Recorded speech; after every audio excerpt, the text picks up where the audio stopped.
l'histoire de Benjamin Strada, un journaliste de gauche qui végète dans un quotidien et qui, du jour au lendemain, se retrouve propulsé à la tête d'un magazine libéral.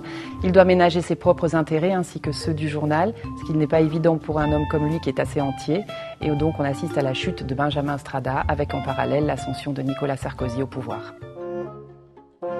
Bonjour Benjamin. Alors que vas-tu m'annoncer cette fois? Tu te maries avec une pygmée du Burundi? Tu deviens moine ou mon Athos? Tu as décidé de faire du trekking. Tu as acheté une fiole contenant l'haleine de Marilyn Manson et tu t'apprêtes à la renifler pour le trip du siècle? Tout ce qu'elle disait paraissait avoir été frisé au fer.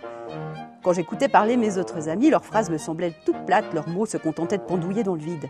Alors que Sarah, quand elle disait quelque chose, la fin des mots se rebiquait. Je savais qu'elle venait d'enregistrer l'émission de radio très politiquement incorrecte, Rien n'est tabou sur une grande station. Elle était encore dans le débat. Pourquoi j'ai choisi Ticket d'entrée? Parce que c'est un roman drôle, caustique, qui parle d'une époque intéressante, c'est-à-dire l'ascension au pouvoir de Nicolas Sarkozy.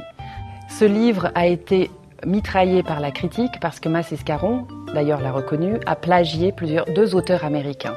Maintenant, ce qu'il faut voir dans ce livre, c'est que les passages qui ont été plagiés sont très courts et ça n'enlève rien au rythme, à l'humour de Massé Scarron et à ses talents littéraires.